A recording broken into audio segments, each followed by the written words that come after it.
Hello, I'm Ian Vincent, the Young Jedi 2000 World Champion, and you're listening to Radio Free Decipher. Radio Free Decipher, Mark Tuttle here, MC from DecipherCon 2000, and today we're just kind of wrapping up a little bit some of the events and the activities and the thoughts of DecipherCon 2000. So here's my take on it. First of all, I want to thank everybody who showed up, who made some long journeys to get to Orlando, Florida for DecipherCon 2000, especially if you came from another country or came from the other side of the United States. I hope you guys had as much fun attending as we had putting it on. We have a great community of players in our various games, our Young Jedi, our Tribbles, our Austin Powers, Star Trek, Star Wars, and we really do appreciate that you guys took time out of your life to come be a part of the greater whole of our gaming community. It was a great time. Really appreciate that. Throughout the weekend, of course, we had lots of fun events. I want to thank everybody who participated in the first DecipherCon Olympics. We crowned the champions in card throwing, card house building, and what was the last one? Card throwing, card house building, oh, and the card sorting, which you guys can blame Bruce for the really awful event of sorting cards by Decipher release date. You should have just seen the look on these guys' faces when we told them what we needed them to do. But everybody was a trooper. We passed out lots of medals. Had a lot of fun doing that. Best memory of the weekend had to be the last Star Wars game between Yannick and Matt. Tell me that that was not the most exciting game you have ever seen. Now, something that you might not have heard if you didn't catch the interview on Radio Free Decipher that I did with Yannick after that game. Yannick has vowed that he will win the championship next year. All right? Now, I'll tell you what, folks. I don't know that I would bet money against him. He's a pretty determined player, and he's a great player. That was just a fantastic game. I have never seen a game where I thought my heart actually stopped in the game when that thing turned at the end. Just unbelievable, folks. If you missed it, you should have been there. You should have seen that. Also, a huge thanks to the folks at Decipher. This goes all the way up to Warren Holland, who actually pays me money to be a part of something so much fun as being with Decipher. It really is a great time. I do have to say, though, that the hardest thing that I had to deal with this last weekend at DecipherCon was when they asked me to kind of stick close to our celebrity guests, Shannon Baxa and Michon Bourrier. That was really tough, guys. I mean, I'll do it again next year, all right, because I'm a trooper. I'm a team player, all right? I will be there to sit there and basically spend hours upon hours of my day with beautiful women. You can count on Mark Tuttle, professional MC, for that, for next year for DecipherCon, all right? Now let's turn things over to Kyle and Evan, and they'll talk more about DecipherCon, new products, and Kyle's horrible attempts to sing love songs on day number 4. Folks, take my advice. Never leave an open microphone around Kyle, all right? Trust me on this one. Everybody, thanks for coming to DecipherCon. Kyle, Evan? All right, thank you once again, Mr. Mark Tuttle, and a fantastic job you did this whole DecipherCon weekend. Much praise to you. Yeah, how's it going? It's going very good. Evan, we're back. Yes. Back in the office. Yes, we are. How about that? How are you feeling? I know that a lot of people aren't feeling too well in the office right now, but... Well, I'm a little bit low on sleep myself because we've come back straight into a big work session on Mirror Mirror. Outstanding. Yeah. So we're going to get that on time? Well, we're going to do our best, but, we've been putting in overtime all this week to make that happen, so... As a matter of fact, we were trying to get Radio Free Decipher recorded yesterday, but you gave me the big hand in the face saying, not today. That's right, I did. Right. But, yeah, there's walking wounded all over the office. People with colds, people with sore throats, people out with bronchitis. Right, yeah, that was the real stunner. So, yeah. Needless to say, everybody gave their all to DecipherCon. That's right. So, now, we're back, obviously, but and as the memories fade, tell us some of your favorite moments from DecipherCon. Favorite moments from DecipherCon? Well, apparently one of the guys from NSYNC was in first class on our plane when we flew down there. It was really funny because some girl was like, fluttering when we got off the plane. And we were like, what? And they're like, NSYNC, but anyway. Oh, bizarre. Yeah, we didn't see him. Now, and you were pretty much stuck in the big rooms all weekend. You were running the big tournament. I was, but I can think of worse places to be. Had a lot of really good volunteers helping us out. Not just helping me at the World Championships, but at all the events that we ran. Yeah, absolutely. Those guys and girls gave 110% this weekend. And fantastic job, and big thanks to all of you guys. But other good highlights for me were the Warp Speed tournaments, watching those really take off. Who won the first one, do we know? Off the top of your head? I don't. I don't know, but you know what? I bet they had either a Kirk or a Sons of Moog shirt on. Yes, the rest I of that imagine weekend. they did. Those seem to be a really big hit throughout the weekend. So. Yeah, it was really, really good. Late Saturday night, I got to run a Warp Speed tournament for the 12 finalists from the Trek World Championship. Stephen Levanis won that tournament. He did about 7th or 8th, as I recall, in the actual World Championship. And our good world champ, Eric Gianfano, placed last. But, you know, he won when it counted. So no kidding. It's all good. I got to run that for them while at the same time playing in a Warp Speed tournament with some other guys who were there. So that was a whole lot of fun, getting a tournament done in 90 minutes. Now, I played one Warp Speed game the entire weekend, and it was while Kate DeStefan and I were doing the digital deck demo. We actually built Warp Speed decks for the demo, you know, because we wanted to go real fast and stuff. And 95 to zip. I just stink. Ouch. I stink. She beat me so bad it was not even funny. Yeah, actually, that's another good highlight for me, digital deck. I didn't actually get to attend any of the presentations other than the one we specially did for the finalists after Saturday. It all closed down. But for me, a highlight was hearing other people come around talking about how much they enjoyed the digital deck presentations, you know, how much they're looking forward to getting their hands on this software. So that was a good one. Good job to that team that did those demos. I'm sure they did a fine job. Yes, good job, Kyle. Oh, thanks. No, in all seriousness, I hear it went very, very well, and that was you and Bill and Kate doing those. That's right. That's right.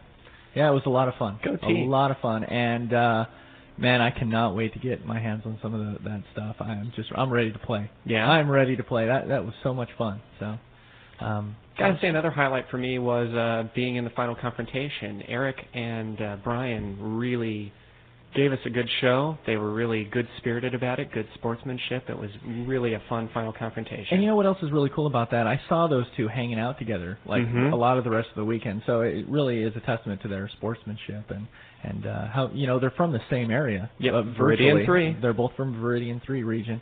And so, you know, they play each other more often than just in the World Championships. So yeah. It's a little pressure off for them, I would hope. Yeah, absolutely. So how about highlights for you? Oh man, I got a few. There was definitely the Friday night volunteer tournament that we ran. We did what's called a secret squirrel format, and for those of you that don't know what a secret squirrel format is, I can't tell you. Out now. Yeah, I can't tell you. That's part of the fun of secret squirrel is that you shouldn't know what the format is until you actually play in it.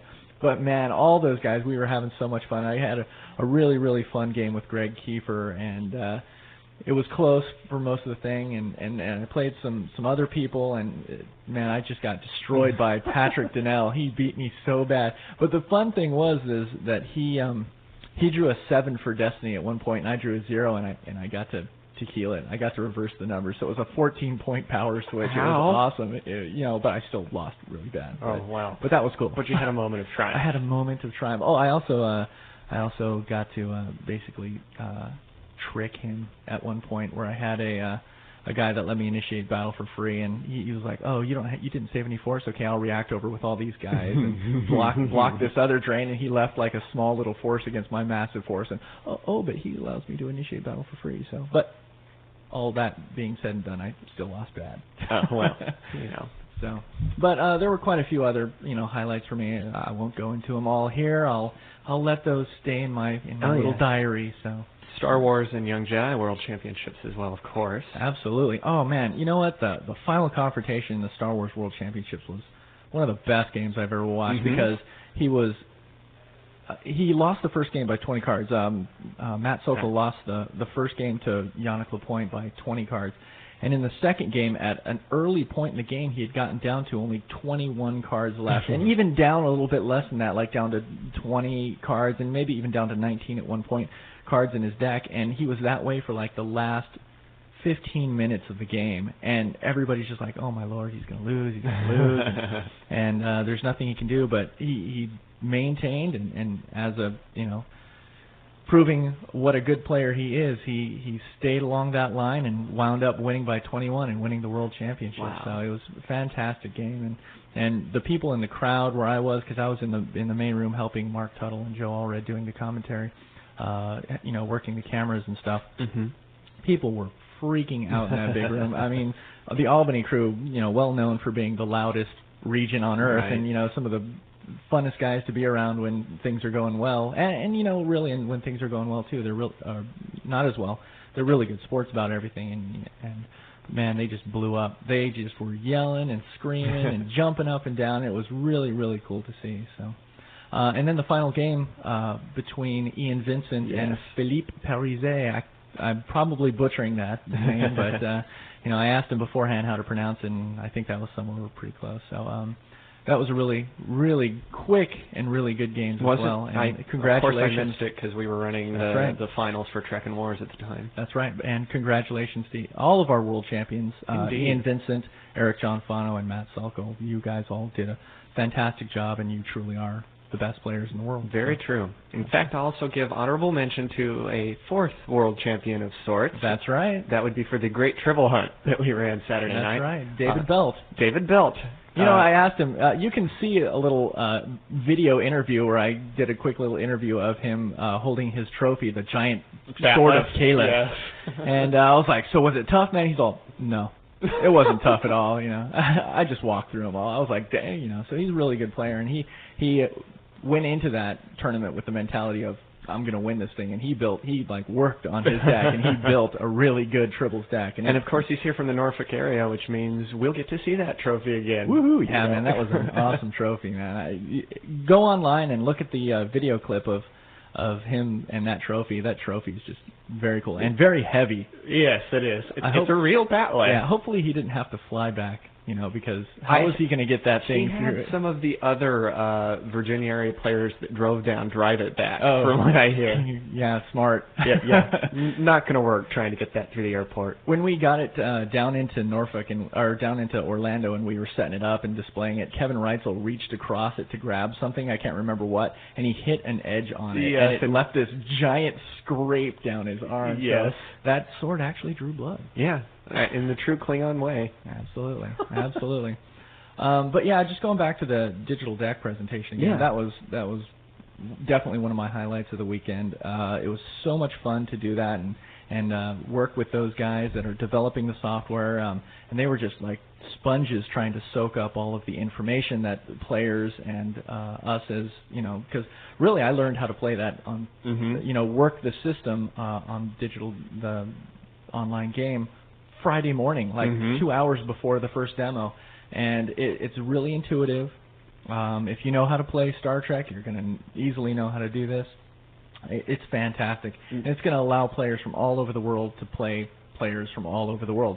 And I can just see the strategy and the whole Star Trek community getting much bigger, much faster with this, and I'm very excited. Yeah, Saturday night when we saw you give the demo to the finals, you were just whipping those cards around. You were like an old pro. It was really, really quite something. Yeah, it's just like with any video game, it's you got to get used to the controls just a little bit, and there's a little bit of that with this. But like I said, it becomes really intuitive really fast, and you're just moving things around and doing things fantastic. What you said about the digital deck team is very true, though. Of course, in product development, we've been working with them for a few months now as they've gone through alpha and beta, and now on to beta testing, and they listen and they play games, and they have any suggestions, they're right on them. So yeah, they were videotaping a lot of the presentations, and they were madly writing down notes all weekend. Yeah, I'm sure it's going to get even better by the final release. Man, I can't wait. It's going to be fantastic. Really fantastic. So let's talk about the future. Let's talk about the future. What do we got coming up, man? We have Essen. Back on the road. The Essen Game Fair, yeah. So 8 days from now, we're on the road again for 9 days. No rest for the weary. So we're off to Germany to hang out with Winfried and crew and all the German players and players from all over Europe. That's going to be a lot of fun. Yeah, it's unfortunate that we don't get to do as many shows in Europe as we do in the U.S. here over the summer, but it's a big one for us, and we're glad to get out to it. And we're going to try and have lots of good content for you guys, maybe some video stuff for those of you. A lot of Americans and a lot of North Americans have never been over to Europe even necessarily, especially this game show. But it really is a sight to behold. It's a fantastically large gaming event. And so we're going to try and get basically as many of you a feel for what it's like to be over there and what's going on over there as we can. And of course, by the time we get there, Star Trek Reflections will have been released. That's actually, we've announced that release date, October 18th. October 18th. That was a big hit at DecipherCon. My pockets will be empty October 18th. Man, that is such good stuff. I remember, I think I heard that 3 people, I believe, completed their sets. I knew one that was really going after it. Right. I don't know if they got all the box toppers and case toppers, but I know that some people came really close to finishing it all. I know they finished at least the regular set, not the box toppers and case toppers, though. But people, man, it's so good. Such cool stuff. And all over the convention weekend, you could see people in every corner just busting open boxes of that stuff. And I believe we actually sold out of the product. We did. In fact, we sold everything that had been brought for sale and reallocated some from our tournament allotment to sell that as well, and sold out of that. So, man, it's a big hit. I'm telling you. What was the mission I was looking at this morning? Just saying that is one of the best looking cards I've ever seen. Investigate rumors. Man, it's like the Sherbert mission. It's like sparkly Sherbert now. So.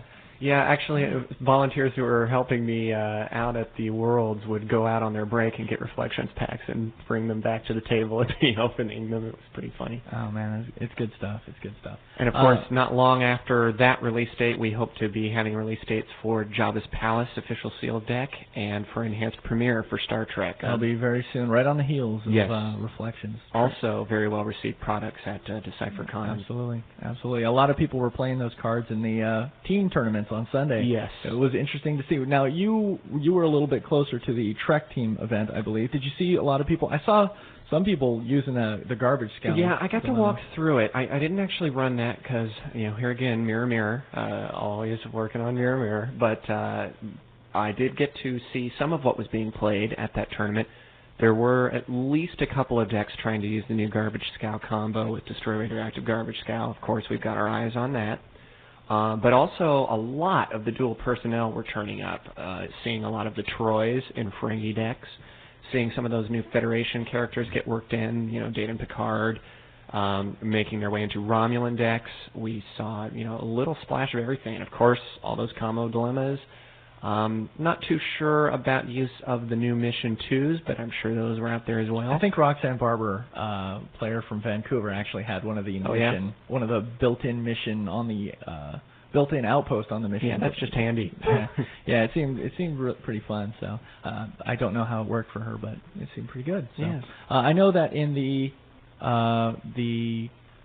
Wars tournament, I actually saw quite a bit use of the Jabba the Hutt and the Lando.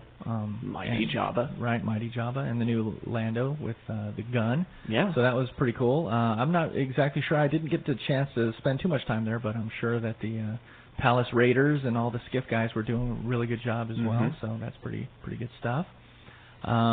Anything else we're looking for? No, I mean, nothing's coming to my mind. I guess we should thank the listeners for allowing us to meander around here for the last 15 minutes or so. We're all just kind of a little short on the mental energy this week. That's right, we sure are. And we'll have some good content for you guys next week, too, so be sure and listen to that. We got some announcements. Yes, indeed. And in the meantime, if you have any questions that you'd like to ask us, please email those to radiofree@decipher.com, and we'll see how many of them we can get on the air. All right. Now, big thanks to everybody that helped put DecipherCon on the map this year, and from the preparations to the attendees to all the volunteers to pretty much everybody. It was a fantastic weekend, and it was really a team effort all the way around. So hope to see everyone next year. Outstanding. So thanks a lot, and we'll catch you next week.